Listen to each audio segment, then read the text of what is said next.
Hey, welcome to another episode of the Gentleman's Panel. Hey y'all. Welcome to another episode of the Gentleman's Panel.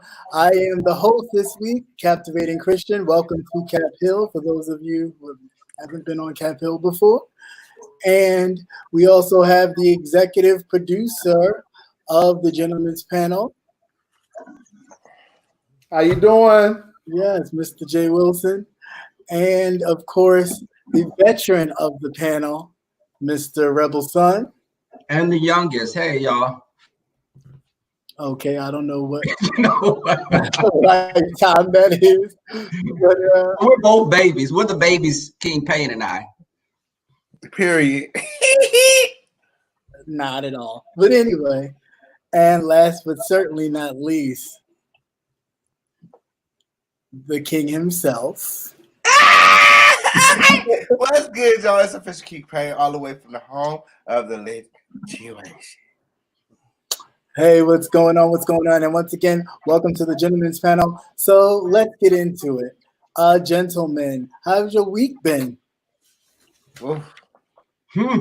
It's like, you can't go hardly that many places. So it's kind of, like isn't Texas open like 50%?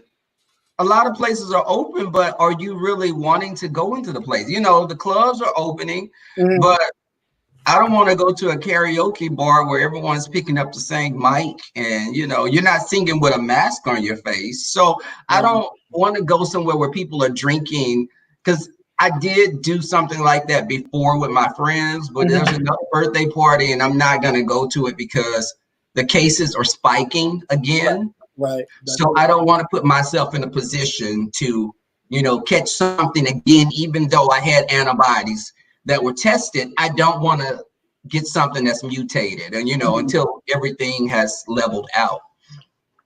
Right. Okay. Anybody else? Absolutely. I have had a long week.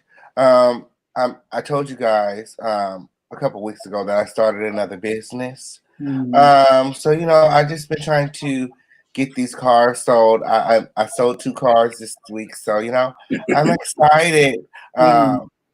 It's been very draining. It's a lot of work, but the payoff, the reward is nice. Okay, over here, yes.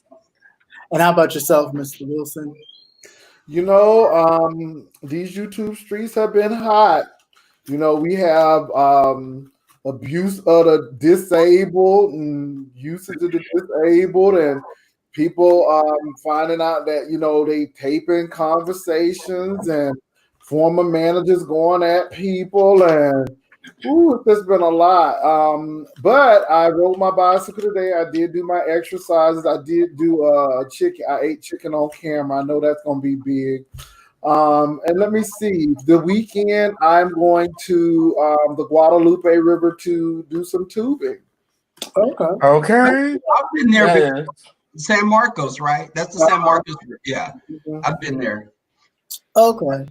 Well, that sounds interesting. I mean, I don't know, but I'm definitely not doing any tubing, but my best friend, her birthday is this weekend, so I definitely. Happy birthday! Hey, old man. How old will you be? Okay, I'm here. How old will she be? My birthday's not until another week. Y'all know my birthday coming up soon, right? Yeah, y'all know my birthday is like a week or so. Yeah, my birthday's in a week. My birthday's on June 22nd. So my birthday's on June 26th. Yeah, that's right. Hey, okay. It's Monday.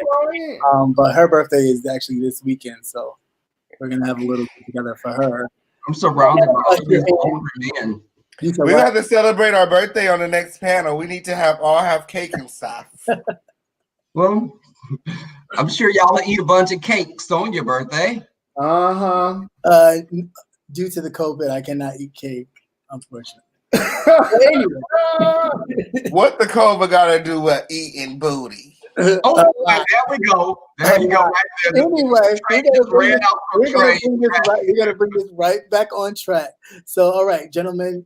Now that the nation, of course, is in a state of unrest due to, all that's been going on with the police brutality and police violence to average citizens, what do you think about abolishing the police department? Now, do keep in mind that there is a program called the 1033, and the 1033 is a program in which these police departments were able to get hand-me-down military-grade weapons and vehicles to use in their police forces. Even though the police departments in particular cities like New York and LA have a large budget for those type of things. So it's like, one, where's the money going? And two, why the need for so strong of military power for everyday average citizens? I mean, one of the tanks or trucks rather can withstand like bazooka type launches, and nobody in anybody's hood that I know of has that type of arsenal just chilling on the corner. So I'm just a little confused at that. So my question to you all is, what do you think? What are your thoughts about that? Do you think the police departments should be disbanded? Yes, no, and if so, what would you put in its place? Let's start with you, Mr. Wilson. Why not? Go ahead. Well, first of all, I'm going to say yes. I did a little research, and Camden, New Jersey, disbanded their police department because they had the highest homicide rate in New Jersey. And it was just, the people did not trust the police department. It was terrible. So they made all the police officers reapply for their jobs, include everyone from the top down to the bottom had to reapply for their jobs. They had to do a physical, they had to do a psych eval, and then they had to do classroom work for de-escalation. Then they had to meet with the community. So it was like, we want to empower the community, not be a military force. And they start giving mental health things to mental health agents.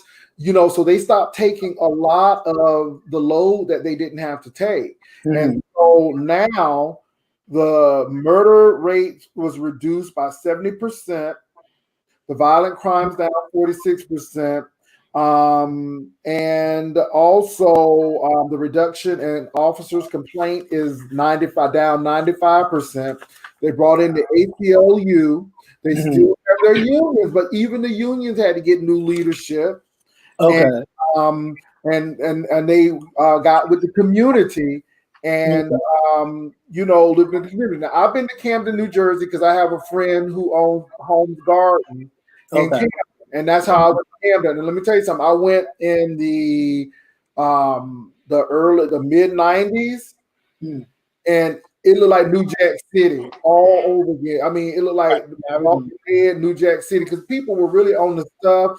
It wasn't really a great place to be, but now to hear that, I think it's good. I mean, something is better than nothing, but now the people work better with the police department. So I think that would be a good idea. And I think that you need to put money where money is needed. Right. And like you said, the military is good at doing what they do. Our local police department doesn't need all of that. Right. I agree.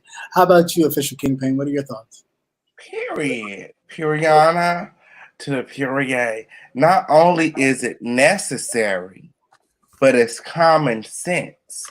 And anybody that doesn't see it is a part of the problem. Now, the other day I was watching the news, and the New York police chief was up on stage at a rally, and he was saying something like, "We're being left out of the conversation." Right.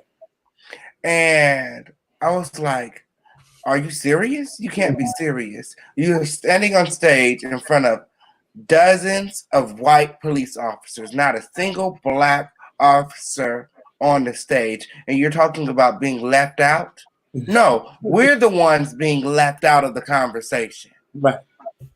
And that's why we have Black Lives Matter.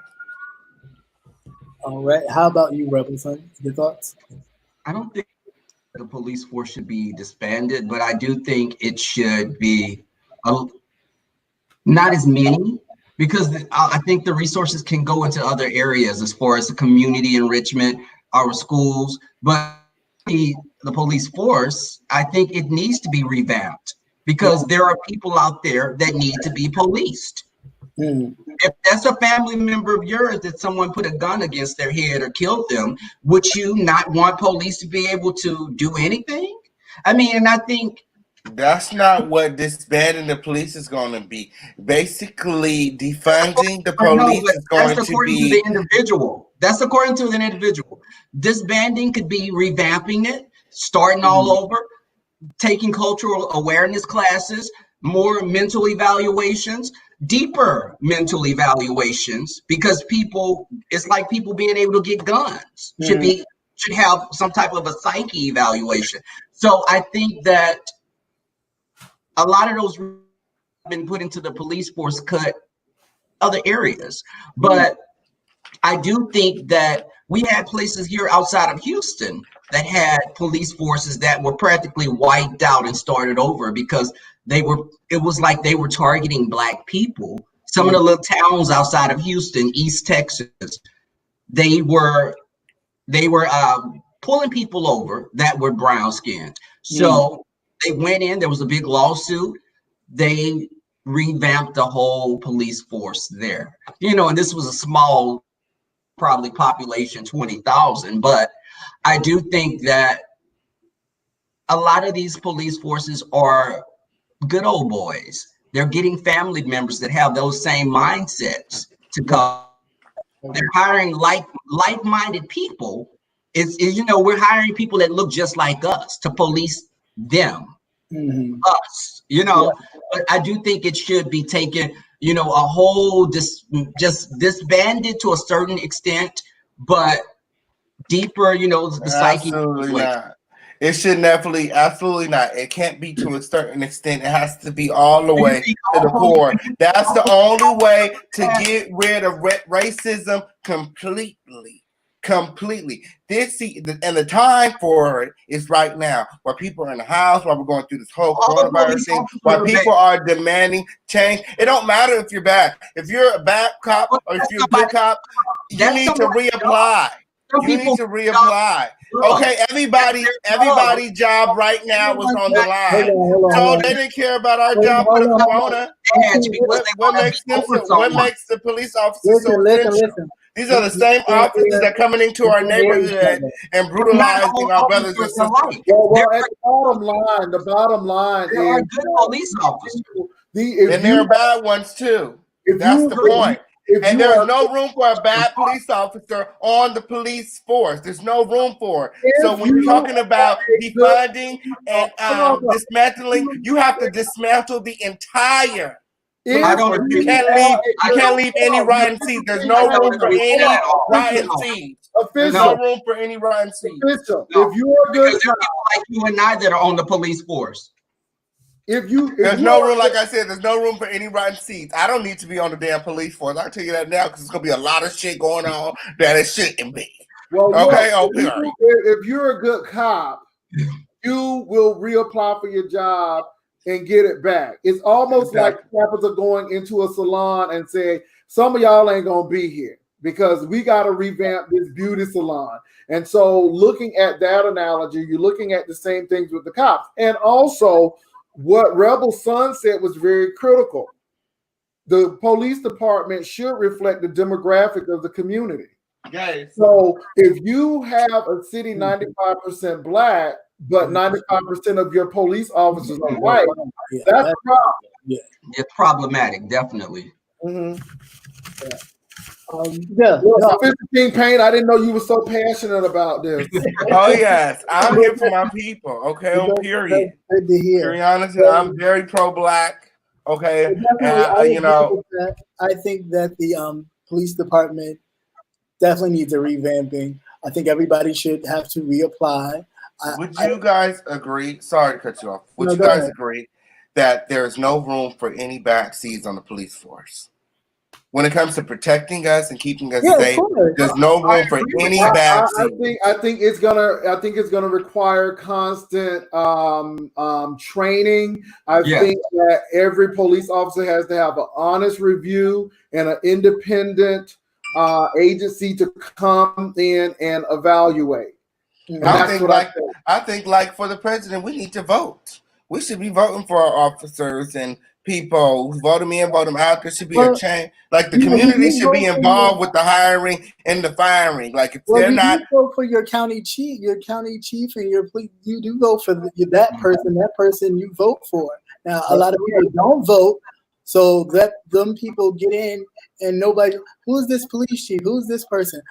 You don't know because you don't vote, but they're definitely on the ticket when you vote. Usually for your midterms, the police chief and the deputy and all those people, they have to run for your vote. So, And the only reason why we have bad cops is because cops don't tell on each other. And we have to get out of this good old boy. If it's wrong, it's wrong. And this is why we have a man who has been buried now, because these people knew what he was doing was wrong. Come to find out it was a personal vendetta. And like I said, if you have 110 good cops, 100 good cops and 10 bad cops, but no one says anything, then you have 110 bad cops. So you got to tell on those bad cops. You can't let them stay in. If I'm a bad flight attendant at Delta, because flight attendants will complain. It's that simple. Well, I mean, too, it's about the community as well. If the community come together and start reporting these incidences to the mayor of your cities, things will start to change. That is why they don't do the same things that they do when they police white neighborhoods, because they know that them white people will call that mayor's office until the mayor does something about any kind of abuse or something that they feel is, over the top. And we don't necessarily do that, for many reasons. It was like that in the neighborhood that I lived in prior to the flood. It was probably like 90% white, but you notice that they had a sheriff that went through the neighborhood. They parked right when you enter the subdivision. Baby, you couldn't go over 20 miles an hour because there was like a speed thing that would show how fast you were going. But it was very little crime. But then you go down a few exits to the other neighborhood, and there was a very high crime rate because, the police force were crooked. It was a lot of crooked officers. The guys standing at the front of the store selling drugs. It was just a totally, for these two places to be like 5 miles apart, it was like you were in two different cities practically. Wow. My. Yeah, Houston is very interesting because you won't see all of that crime in Katy, but you go to southeast and southwest, it gets a little some parts of North Houston as well. It's different areas. The sides of towns have one, like you have Sugar Land, then you got far southwest Houston that has a very high crime rate. Then it's different. You can go to one street and there's a lot of crime compared to the next street. Baby, Woodlands ain't no joke. I went to the Woodlands and they look at you funny if you don't look like you belong there. And that's that's way far north Houston. That's unfortunate. So speaking of stuff that is, I don't know, maybe in the water or something crazy. So you have your congressman wearing kente cloths, the white ones, in support of George Floyd.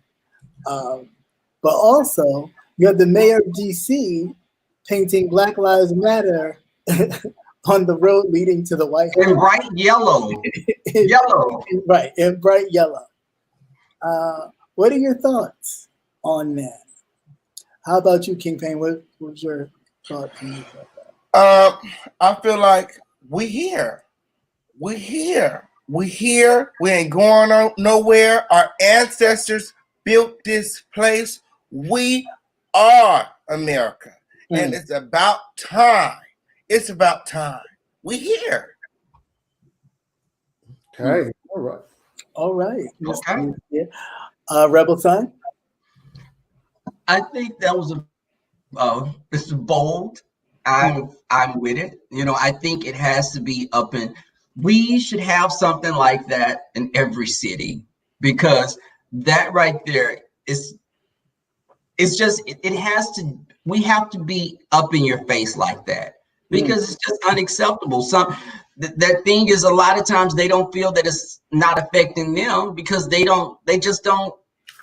They don't know how to take us a lot of times because it's like they don't live in our world. They don't have to get pulled. They don't tell their children to go out there and be careful. You know, if a police pull you over, they're like, there's Mr. Nice Officer, you know, like on Barney, what is it, Andy Griffith show? They look at white people as their police officers, their friends, but black kids are taught to fear police officers. So I do think that statement that was made was very bold, and I think it should be in every city, something like that, something very similar. I think it's very important for DC because it is reflective of the area. Even though gentrification is taking over DC quickly, it is still a city of black people. Benjamin Banneker designed that city, who's a black man. Slaves built that White House that white man lives in. So Black Lives Matter, representation. Look, what do they say? Without representation, and make DC a state right now because their vote counts, and so that's how I feel about it. It's also a protest for the mayor to Trump to let him know that you may be the president, but I am the mayor. And so I thought it was bold. It's a black woman sticking to him. We know that Trump has issues with black women who are strong and empowered in the first place. So I thought it was a smart move on the mayor's part. And yeah, I agree. Thank you, Kathy D, for the super chat. Thank you so much. I do agree. I think it was definitely in your face to Trump. You may be the president of the United States, but I run DC. And that's on period, as you would say, official campaign. But that's exactly what she did. And I thought that was definitely a good move. And her being an African American as well, a woman at that.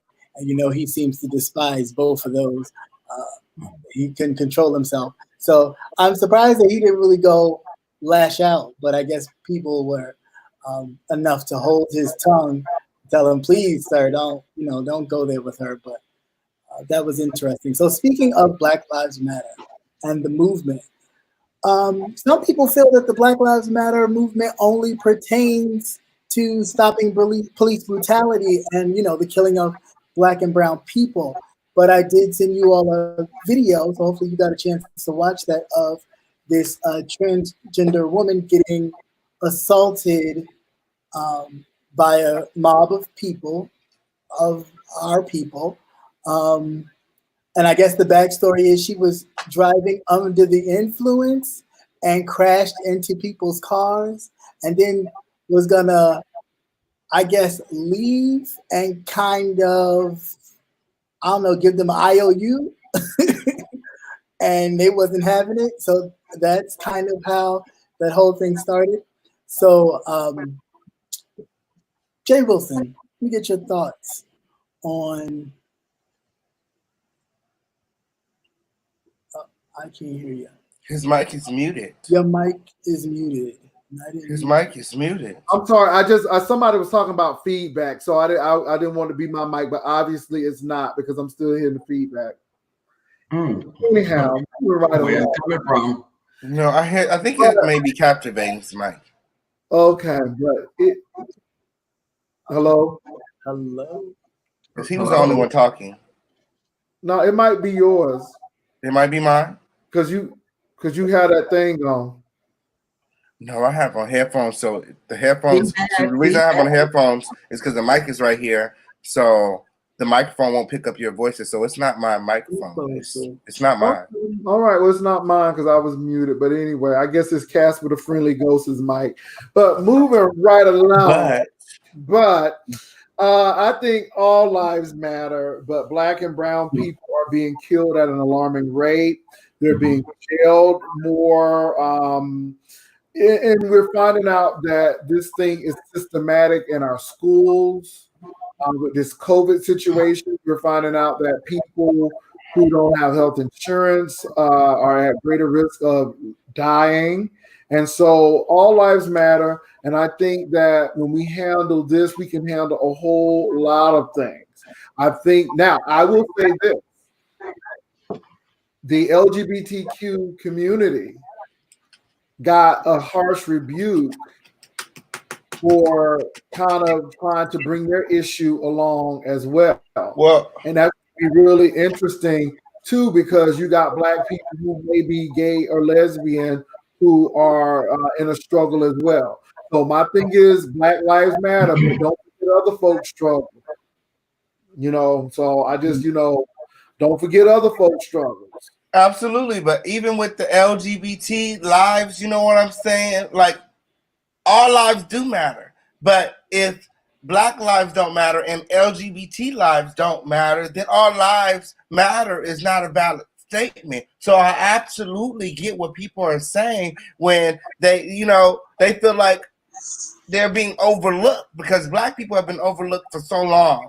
Okay, who's to say that the LGBT struggle is not real?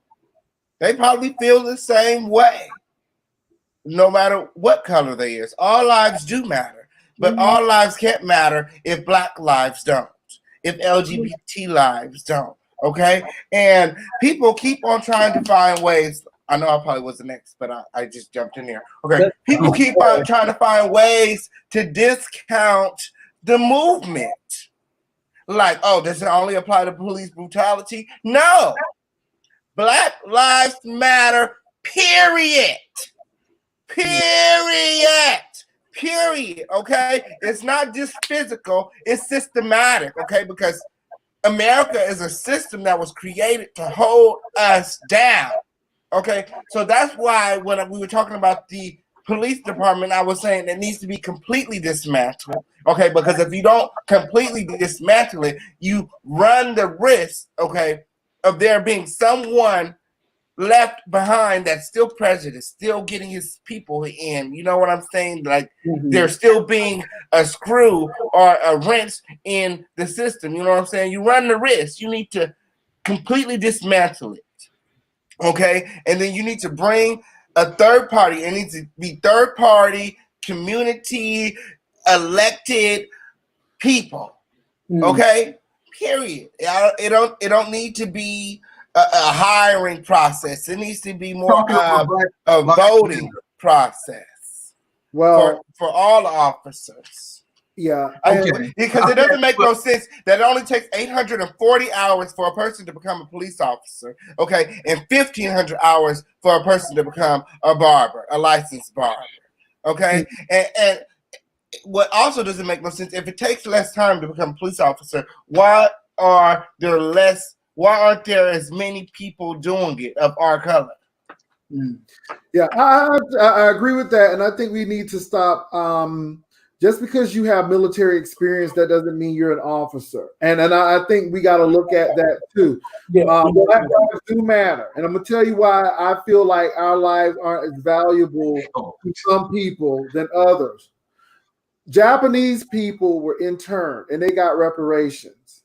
Asian people came to work the railroad on their own choice and got reparations.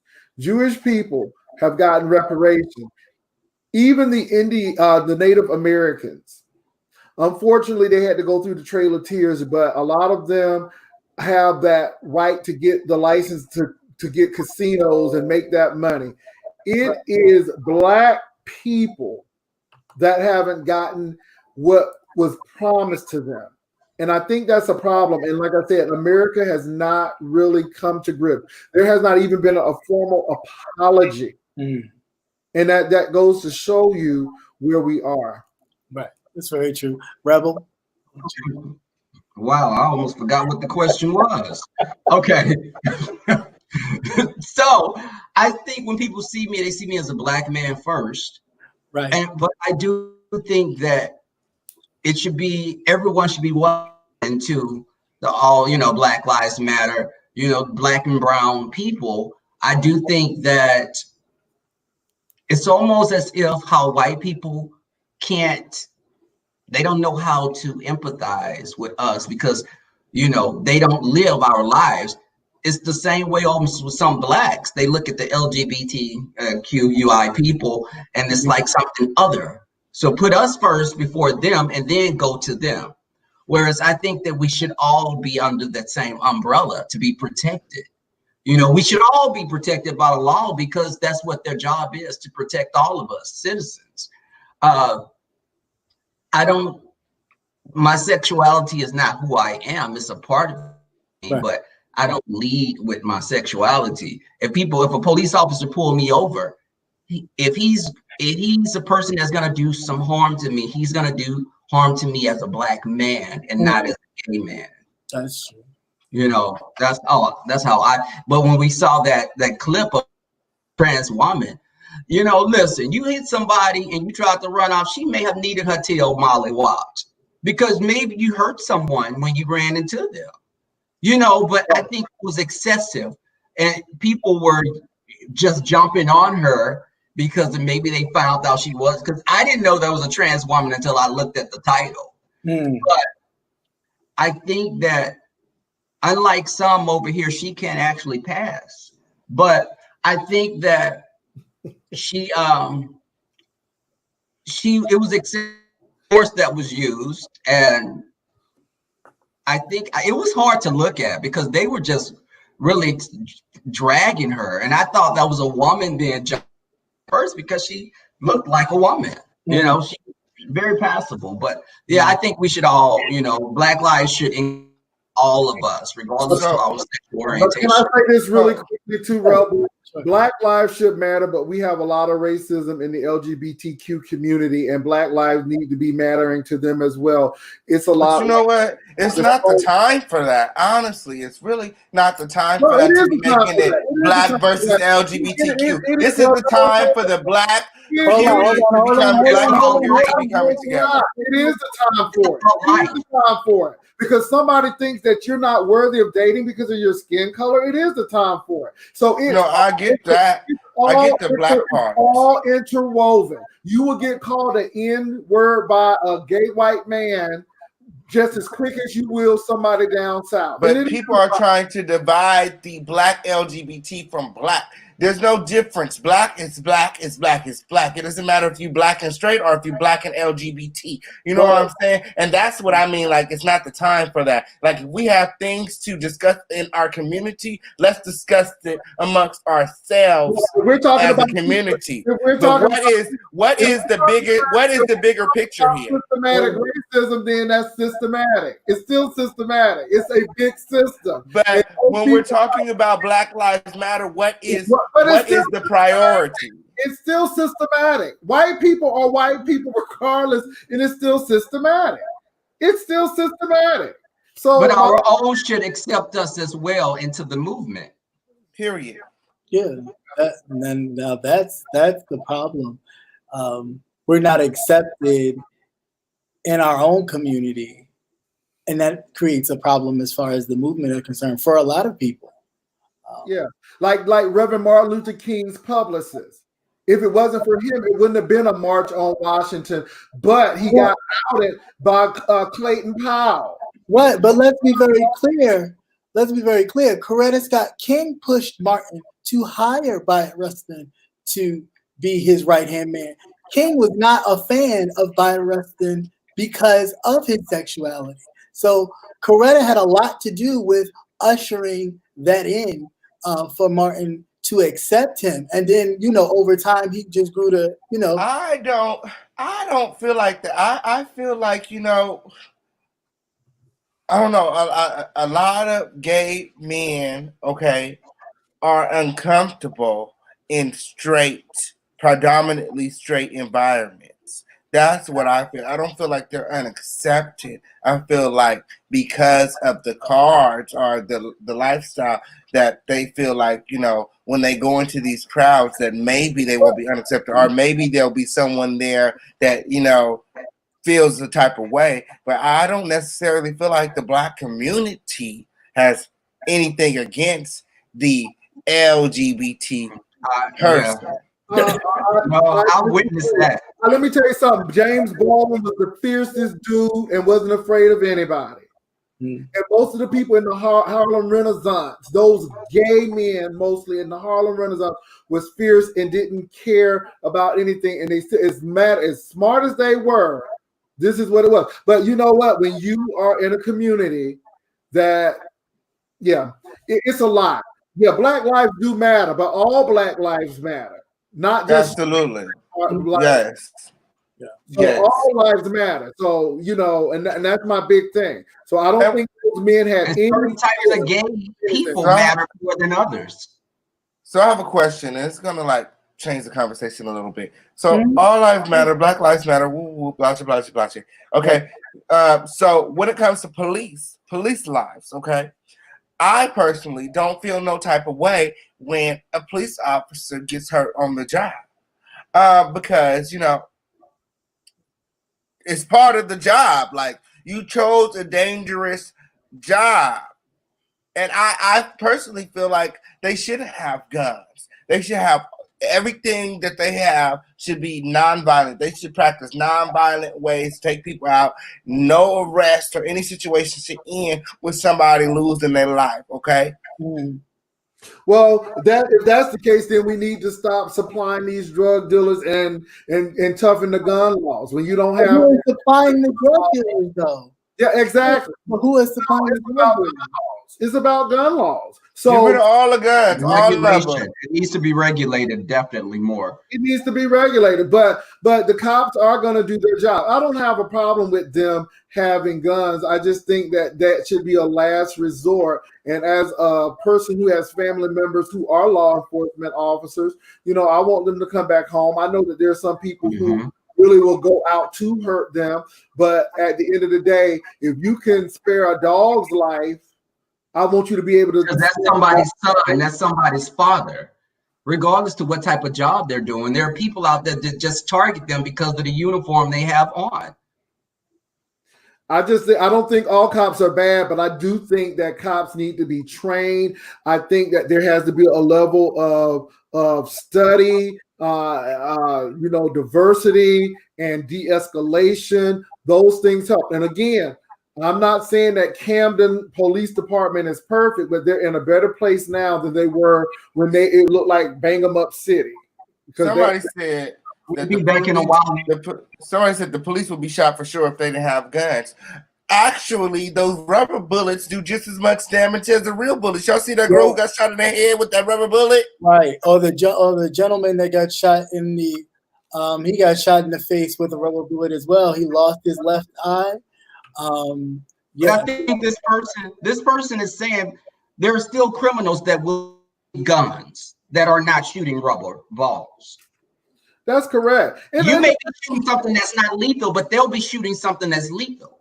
And the bottom line is, I think that a lot of these police officers need to go in and you got to ask yourself, why are you scared of 6'6" muscular Black men? You got to ask, because I'm tired of hearing people say, I was afraid. Right. What are you trying to do? What's the deep why you're afraid? And I really am pissed off by the George Floyd situation, because this man had an issue with him. And of course, without them handcuffs, he would have been there. But now you got this 6.5 man locked up with handcuffs, and now you want to show the power. Right. And that bothered me because there were underlying issues in the first place.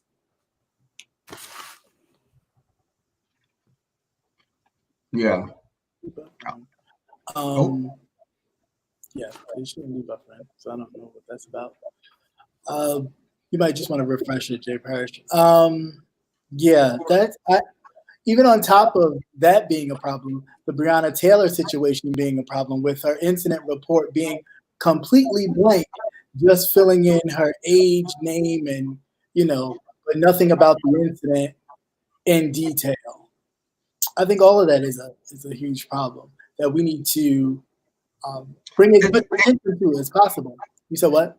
And even I have a connection with the police force that's not a good one with my family. We do have people in my family that are good police officers, but you know, there was someone to detail right now. I've talked about it, but I don't want to talk about it now. Right. About a family member that was lost in police custody that passed away. So Right. I do.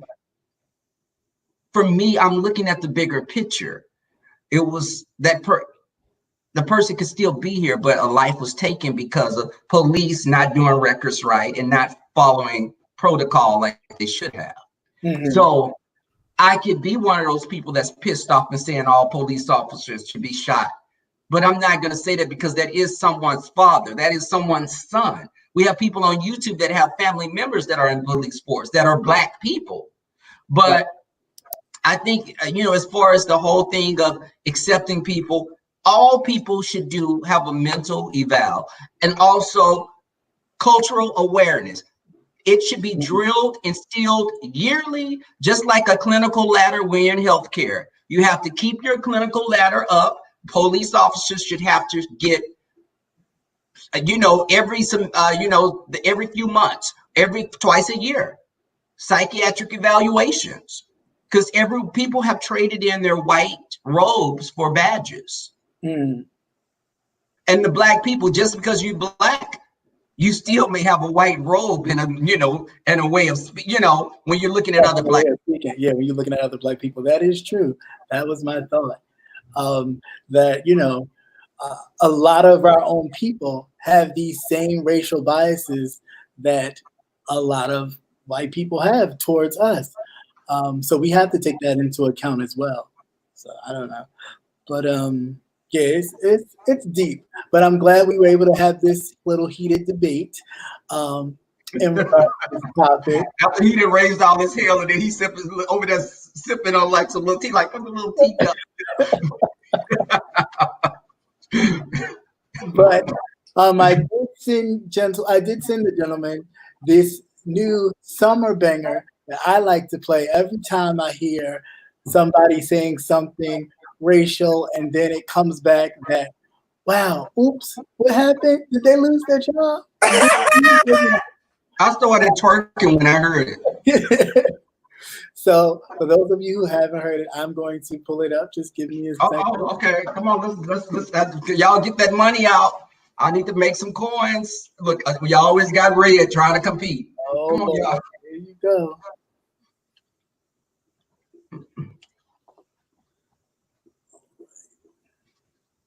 You about to lose your job. You about to lose your job. Get this dance.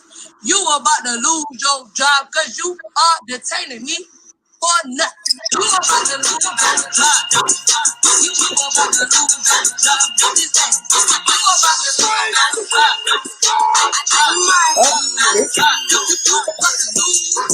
lose your job.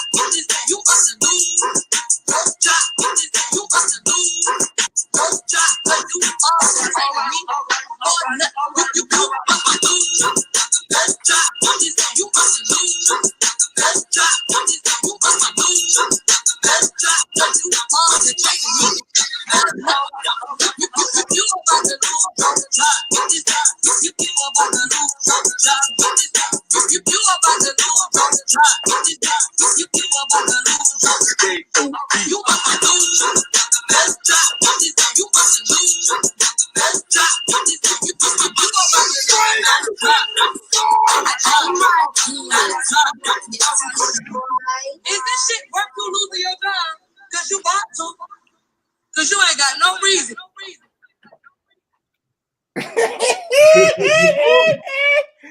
You ain't got no reason. How she monetize? You about to lose. I thought that's a Kaya. Does Kaya do the thing that? No. Okay. No. But yeah, I thought that was totally funny. But every time somebody gets fired or, you know, they come back with an apology. Oh, I'm so sorry for my words. I didn't know that it would be effective. Lose your job. You about to lose your job. Yeah, they just, it's like hit play. That's all I hear in my head. about to lose your job. You know, that definitely be used. That can be used on YouTube because quite a few have lost their jobs. And that's unfortunate and sad. Yeah, so with that, on this lighter note, let's get into something a little bit. So I came across, I know Trina had said something about Kaya, and then Bobby Light got into the mix and said something.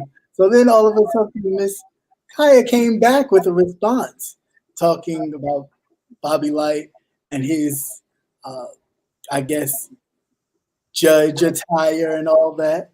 What was your thoughts about that, King Payne, since you are entertainment guru? Right. So, my thoughts about it. Okay, at first I was over here rooting for Trina because there was the whole gag about not Trina. I was over here rooting for Kaya because there was the whole thing about Trina not wanting to go and do the versus battle with Kaya. I was like, girl, like that's late. That's trash. You know what I'm saying? And Kaya and Trina have been going back to back for many years, head to head for many years. And Trina has always taken the route like, I'm better, I'm on the throne, I'm a queen, woo, woo. I don't address peasants, okay? And Kaya always making it seem like she's straightforward. She's straightforward. If she got anything to say about somebody, she gonna say it, and she gonna confront the problem straight on, like she not a pussy hoe. So we not pussy hoes over here at the lituation, period. And I thought, it made me feel some type of way when she reported the homie. Okay. Right. I got a channel flag. Now he can't go live for 3 months. It made me feel some type of way because I was like, that's the pussy hole. That's a pussy hole ass shit. You know what I'm saying? We got that one. So, yeah. So I just feel like, she did that with the roast and the gag and the drag and all that stuff, but I'm not here for her no more. Like, she's done in my book. Period. We roasted her, but later. Can I say something real quickly? If you have been blocked in my channel, this is not the place. Go ahead and send me an email because I don't know who's always blocked. But anyway, I'm sorry. I had to address that. No problem. You can just go ahead and if you have any thoughts about what had happened as far as that's concerned, or anything else you wanted to discuss as far as entertainment, be it YouTube or whatever. You know what? I do not know about the Kaya and Bobby Light situation. I do know about the Armand Wiggins situation of Kaya flagging. And that's really interesting. But this is why I don't put people's images up on my page because people, some people just do that kind of stuff. And so, and I heard Armand had gotten to reach 80,000 folks. So that's messing up folk bags. So it's going to be real interesting. So that's all I know. I do know that because I was listening to Armand talk about that. And how about you, Rosa? I think Kaya is a low-budget gutter snipe. And I do think that she's had a couple of good songs, but her relevancy has played out way back when. And she comes across as just even with the whole thing of how her and T.S. Madison, it's just she's angry, just angry and pissed off, hood rat, gutter, just everything that she's a walking stereotype. And I think that she's homophobic. I don't care how she deals with gay people. She go right to the F word or talking about what you're doing sexually. When people do that, there's some homophobia that's inside of them that surfaces, not to let it surface. But Kaya, she definitely, I don't give her any attention or I don't, my neck, my back, I may listen to that from time to time if I feel hoodish, but that'll be it. When you have some trade over, King Payne, you throw that on. Can I say something about that too? I think Kaya is extremely talented. I think that she writes her rhymes and she could probably spit better than Trina when it comes to rhymes. But Kaya reminds me of a person I went to school with. They were the most talented keyboardists ever, and they could play rings around folks. But they would never go to class, and they took that 13-year plan instead of that 4-year plan, and they do not follow the process. And I think that that's Kaya's problem. She doesn't believe in her, and she has a self-destructive mindset, and she's worked with everybody, and everybody has issues with her, and it can't be everybody. Well, Patty, you just saying like we're attacking Kaya. Maddie didn't want to go after.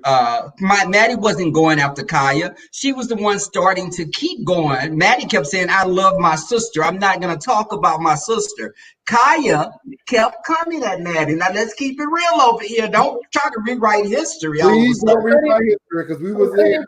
But could it be that maybe she was just, she's been scarred so much that some people do get. Well, stop being a bag lady. Well, you become a bag lady. Because my thing is this: if you didn't like gay people, then why did you titsy your butt over with that van to T.S. Madison's home? And then you want to talk about the basement, but you didn't have a problem taping there because you were making the money. And I just think that it's something. It's almost like Kim Burrell singing with Frank Ocean, but yet you want to talk about gay people, but yet made with Frank Ocean. It's hypocritical.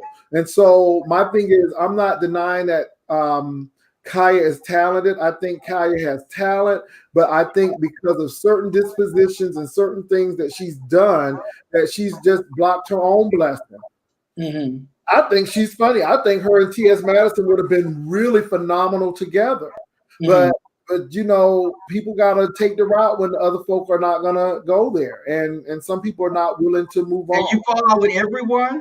Everyone that you interact with is always an issue with everyone. And you hear when Kaya talk about other artists, she's always got something bad for people. Yeah. And let me say this: you don't leave your friend hanging like that. You stay there and you say, "Sis, it's gonna be all right." And I never forget that. Maddie, I'll call you tomorrow. We'll talk. And the next thing you know, it went left. And Maddie, for almost 2 to 3 weeks, said nothing, absolutely nothing, and defended people and said, "You are not going to talk about her like that." So, don't get mad at Trina. Now, I'm not saying that Trina is the best person either, because Trina talked about some things about these protesters, and I didn't agree with it. But one thing I can say is Trina has hit albums. Whether she wrote them or somebody else wrote them, it doesn't matter. Everybody knows her. Right, Leon T. Yeah. But she's her own. She shoots herself in the foot all the time. And I think Kaya could have gotten a lot further in her career if she didn't get in her own way. And the fans, T.S. Madison fans did, it's just like the subscribers on YouTube. A lot of the subscribers are instigators, just like fans for celebrities. And if they like T.S. Madison, they're going to come after Kaya, even if she doesn't want them to. But I've seen Kaya cheer her fans on to attack Madison. There's a difference. And being even content creator, it's like cultivate those people that support you. Either you can have a platform hate or a platform that's accepting. You can be an artist that's putting women on a high pedestal, or you can call them B's and H's. What person are you going to be? What type of music? What's going to be your brand? That's a good question. But I mean, some people aren't concerned. Well, she strikes me as someone who is interested in the fame, but doesn't want the responsibility of it. Because when she didn't copyright the Queen's Supreme Court. When T.S. Madison was saying, "Sis, let's do this. Let's get it together." And Kaya didn't want to put the money forth. And she didn't deny that. So T.S. Madison went forth and did it. Yeah, that was business. Copyrighting your brand before someone steals it from you, and you can't even use your own name. Yeah. she's been hurt in the industry, and it's like somebody hurt her. Somebody has stolen something. She's hurt. And I think that is a problem. And then I even look at the ATLian and what she did to her. You know, it was kind of a backfire, but she said she didn't help me. You know, we knew Kaya wasn't tech savvy, but yes, the ATLian did help you. But again, that kind of stuff, and again, people see that it's like a pattern. It's almost like a pattern. But I wish her well. I mean, like I said, you can't take her talent. I loved her Christmas song. You know, she does some stuff. K Wayne with it, love it. You know, that's good old Southern kind of stuff. But yeah. But grow your brand. You can't stay, because you'll become stagnant, and not. You have to be able to open yourself up to evolve. Mm-hmm. I have something that's not on entertainment, but it deals with rebel. So now they're taking out rebel flags, the Confederate flags and statues now. Mm-hmm. I know, but I just brought that up because that's deep. That was cute. People are very upset. This guy who's NASCAR said he's quitting even though he never won a race. And I just think it's interesting. And I'm like, wow, these people are really serious over this Confederacy, this Confederate statue and these rebel flags. Because it's a symbol of hate. Well, they feel it's a symbol of history. Museum somewhere. Put it in the museum. See how it was to go forth. But I don't think for Black people, I don't want to see a Confederate flag anywhere. Yeah, I'm with it. You don't see swastikas in state buildings in Germany. Right. And my thing is the Civil War has been fought, the Union won, and we shouldn't be honoring traitors. Right. And we shouldn't have our men and women at military bases named after. I didn't know Fort Bragg. Yeah, I didn't know either until I did the research on it. Yeah, it's crazy. So my thing is, I'm with Rebel. Put it in a museum, and it shouldn't be there because we are the United States and we're not the Confederate States of America. We're United States of America. And I mean, I'm really surprised by the most patriotic of us all, the Republican Party, who's always talking about America first, America first, America first. All right, so cool. If we're going to talk about America first, then why even have them a part of even some of his Trump situations where he has his Make America Great? The backdrop would be the American flag on a T-shirt or something of that nature. So I'm just a little lost as to when did that become a part of American history, or is it mostly a part of American white history? Yeah, that part. Exactly. Our history, we should be proud of our heritage. Even though, we own these, people like you, we were still Americans, because some of them still feel that they came and took America from the Indians. The Indians were practically eradicated. And they feel like they're being absorbed into a greater, other groups of people. Blonde hair and blue eyes will be a thing of the past. That's a recessive gene, and it's going to be weeded out. That blue eyes, blonde hair is not going to be here 100 years from now like it is now. Yeah, and that's what they're afraid of. Yeah, we're good for our money, and I'm just really looking at that. I'm looking at all of this Black Lives Matter on Amazon and these banks, but yet you have these practices that close Black businesses, and you have practices that discriminate against Black people, but you're about Black Lives Matter. And I want to give a shout out to the NFL because those guys finally woke up to say, you know what, we comprise of 80% of this, and if there's no Black men, there's no NFL. Yeah, I mean, that's the only reason why they woke up, but I don't understand why you couldn't see that before. The whole time. Now you see why we were kneeling. Huh? You see the whole kneeling thing now. But I'm saying the whole time Colin Kaepernick was doing it, why didn't you see it then? Why did it wait till everybody's home because people can't actually go to work? This happens, and then it's like, oh, now we understand. No, you probably saw it too because you figured at this point, a lot of players were going to be like, you know what? If you don't do something at this point, we're just gonna bounce, and that's what I think they should have done anyway. I think a lot of the players should have gotten together and just been like, hey, if they don't want to do anything, they don't want to say anything about it, or kind of make right the wrong that they did to Colin, cancel the whole season. Yeah. We have a whole president doing a rally on Juneteenth and going to Tulsa, Oklahoma, where they had the Tulsa Massacre. 99 years ago. Yeah, where they called this the Black Wall Street. Self-sufficient Black people, but white people tried to eradicate and kill these people. And they always think that we didn't do anything. White people, thugs, okay? Domestic terrorists, however you want to call them.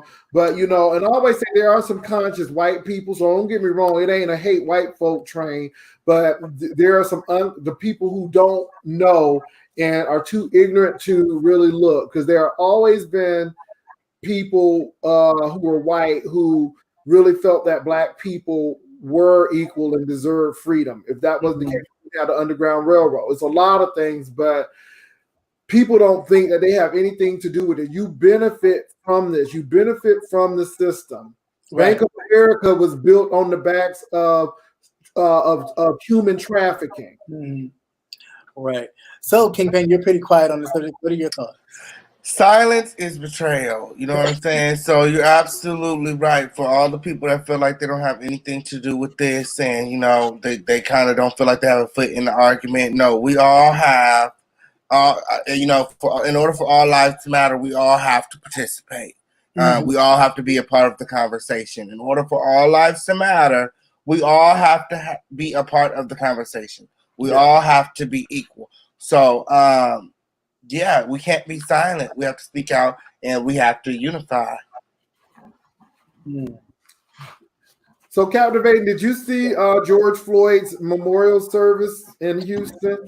I did. I actually watched most of the first one that they did in Minneapolis, the second one that they did in South Carolina. They were in North Carolina, and they were churching in North Carolina. And then the final one in Houston. I don't know.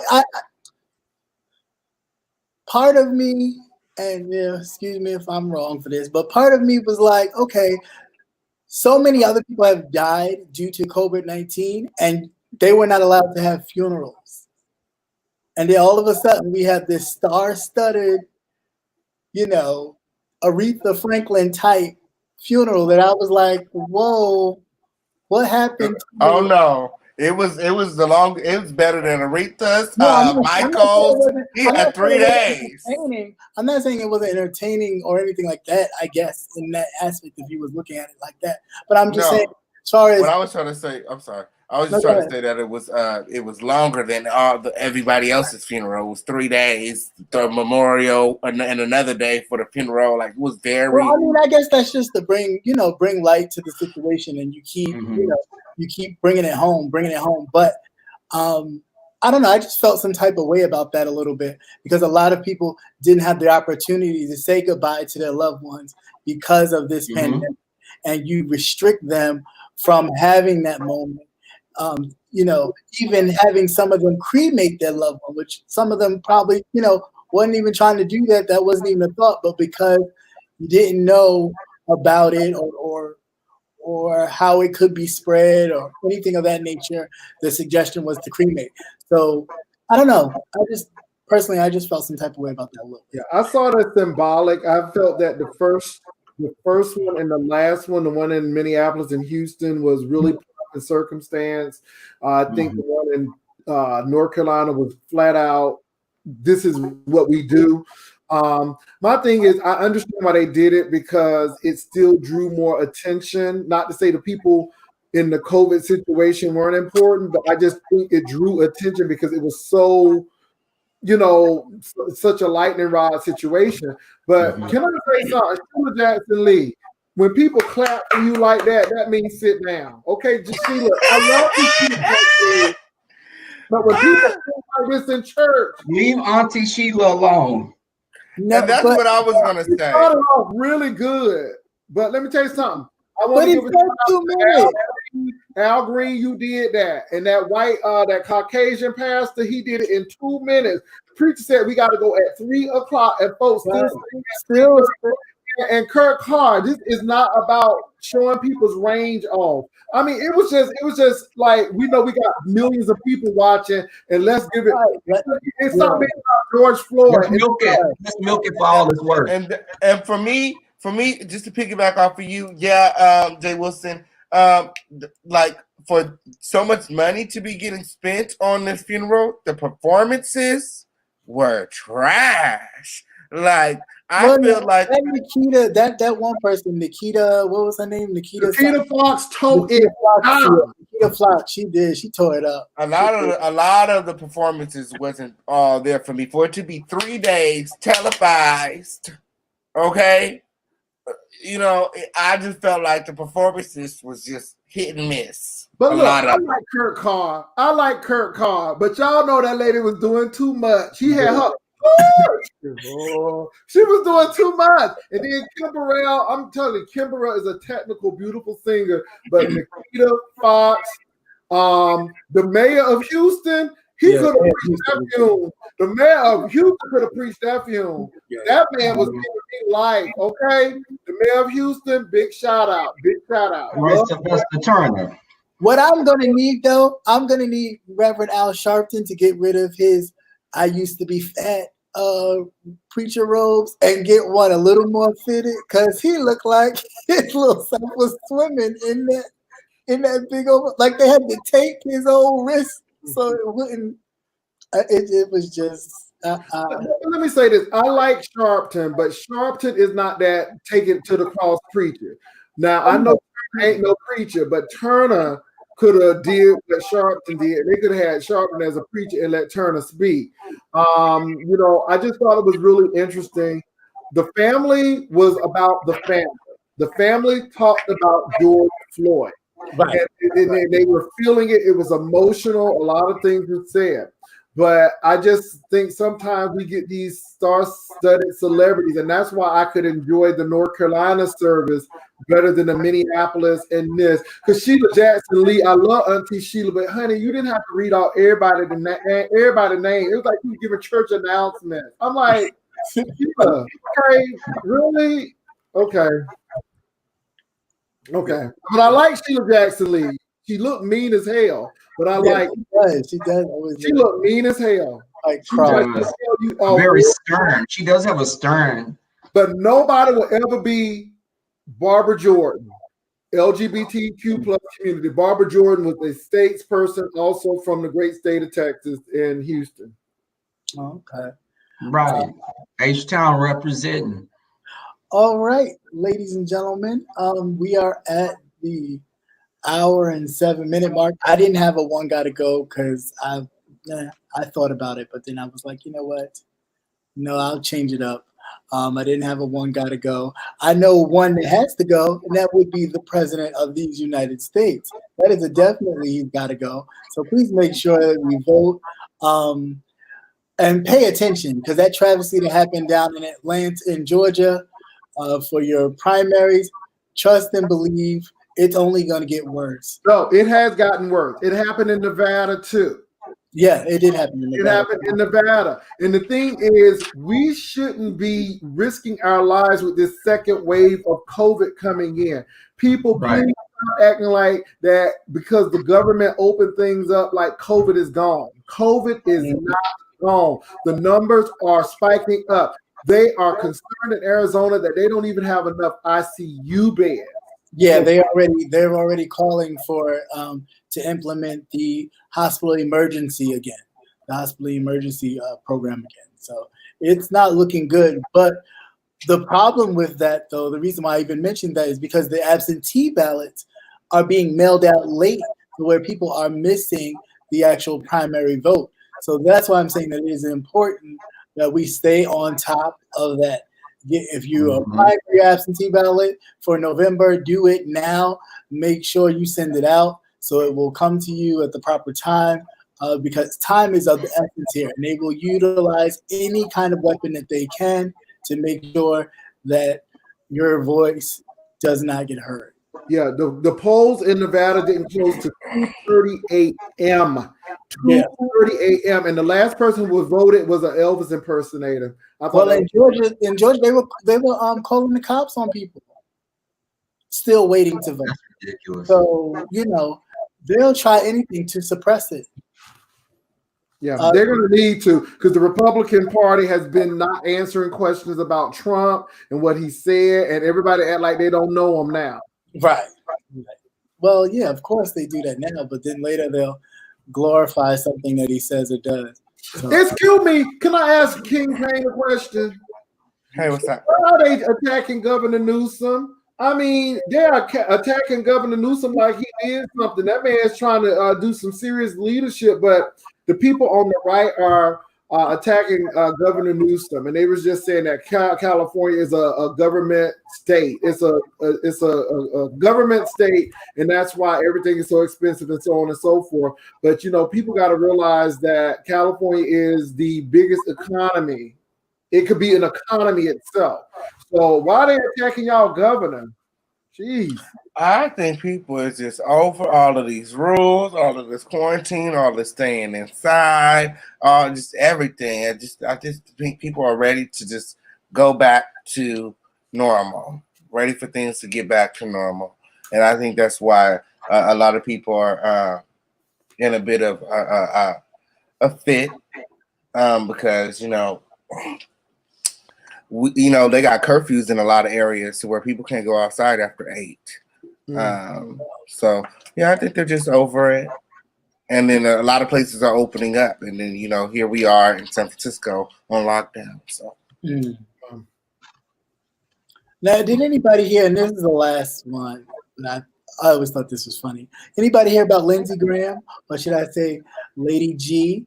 So apparently there has been a story out that this male escort has outed Lindsey Graham, the big surprise there. The senator for South Carolina, who is actually up for re-election this year in 2020. He's a single senator. He is the former best friend, quote unquote, of John McCain.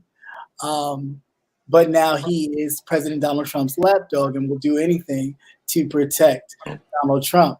So I wonder, I just wonder what this means. Is anybody concerned? Does anybody feel some type of way that the same man who has put out many legislations that have been against LGBT people and people of color now could possibly be part of the rainbow himself? You know what? I'm not upset, and let the chips fall where they may. He's going to be treated just like that man in Colorado Springs who was with Focus on the Family, and I can't think of his name. Yeah, I know you're talking about. Ted Haggard, I think, or whatever his name is, and he was dealing with a male escort who was on meth. He was on meth as well. And so what's going to happen with Lindsey Graham is how church people usually do, and he's not going to get elected.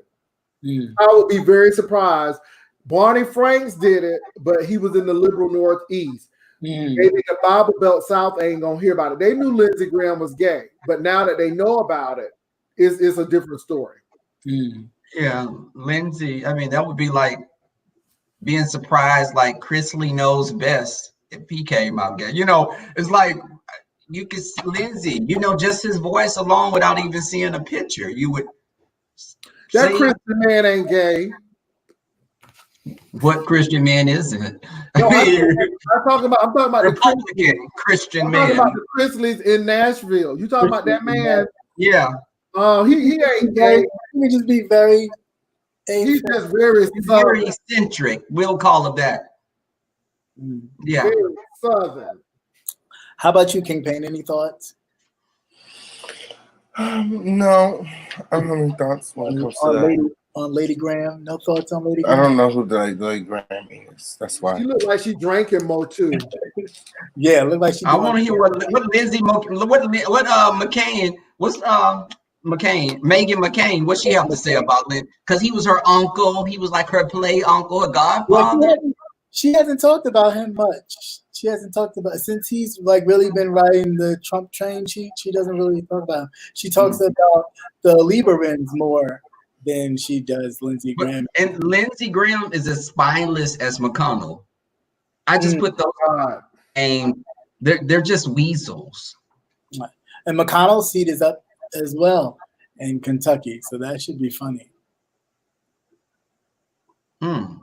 What happened with Andrew Gillum? It's been quiet as far as Andrew Gillum's situation. The pictures that came out that the police officers had on their body cams and stuff like that, but other than that, I haven't heard anything else. Supposedly, he's supposed to be in rehab, kind of getting his life together. We shall see. Well, all right, guys. So, what is going on this week in your respective channels? I'll start with you, King Pain. Well, it's about to be lit at the lituation directly after this show, okay? Y'all make sure that you guys tune in to my channel right here on YouTube, The Official King Pain, because it's lit. There's been a lot of stuff going on. I'm talking about Armand Wiggins. I'm talking about Kaya. I'm talking about Tasha K. and many, many more. Make sure you guys are there, okay? Because you do not want to miss it on tonight. Hey. All right. How about you, Rebel? What's going on? Saturday, I have a group of midgets performing, probably about 10 o'clock.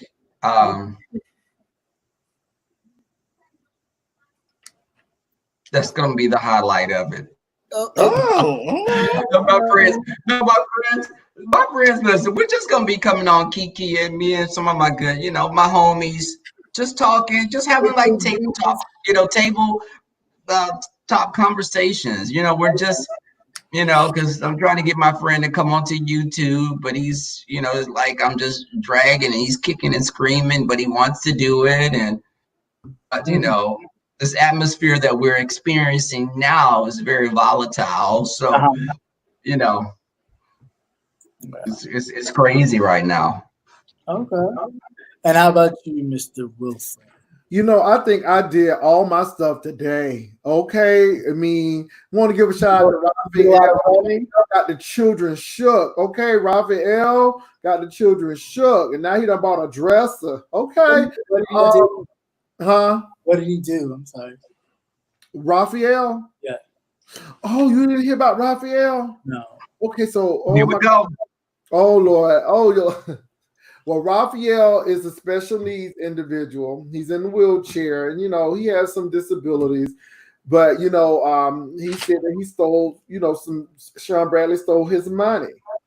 Come to find out that ain't no money been stolen, but everybody was caping for him. Everybody was windmilling for him and get that man his money back. And come to find out that that's not the case. And folk done gave him all his cash out money. And he wasn't forthcoming, so he got a lot of people looking foolish. And it's just been really, really big. And then you got the Shelly and Geo situation. There's a lot of stuff going on these YouTube streets. A whole lot of stuff. So you was running around. Then you got Crying. Crying is just busy crying. It's just a lot of stuff going on. But I'm just giving color commentary. That's all. Okay. So I might not have to go on for the whole weekend. Wow. Wow. Well, as always, I will be doing my midday news for 12 o'clock midday and the recap on Saturday, as well as politics and wellness on Tuesdays, and so on and so forth. And moving forward, next week, the gentleman's panel will be on. Oh, come on, Prince. No. And everyone is to come in their undergarments. Say what? T-shirts, wife beaters, tidy whities. No, I'm kidding. We could get the numbers really then. Let me continue my gym. Give me about a month. It's coming along like my hair, so it's taking a while. Oh. I'm like Raphael. I done spilled the tea on myself, baby. Raphael said, "I just look at gay porn." He spilled his tea. I'm like, did he say that? Oh yes, he did. I was falling out. I'm like, he ain't disabled. He was like Mr. Chrisley though. We was like, okay, what are we really shocked because of that? Some of these people be doing the most on these years, but yeah. Wait, how did that conversation even come up about what he? No, I mean, you know what? This newfound fame is this newfound fame, and people doing the most. Oh, there go Armand Wiggins there. Hey, Armand. Armand, could you tell us a little bit about what's going on with this situation? I don't know if you want to come on or not, but at least you can come on and say, hey, Cap, you want to drop your link? Just in case Armand want to come on and say, hey.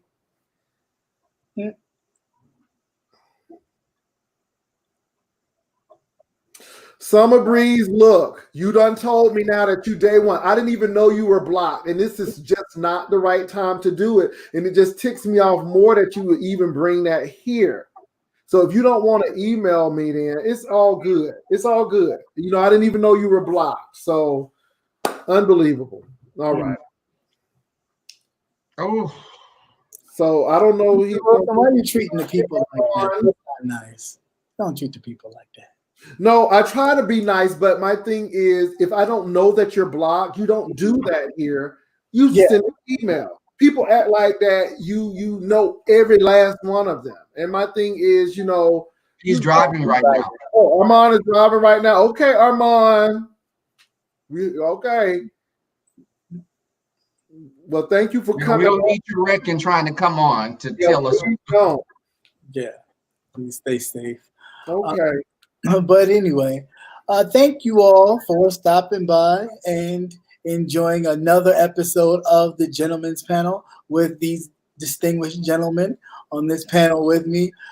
Be sure to tune in next week, same bat time, same bat channel, right? Is that correct? That's it. It'll be on Rebel Sun's page. It will be, yes, at the Sun Tribe. Yes. With the Sun Tribe folks. So please make sure that you tune in and always show support.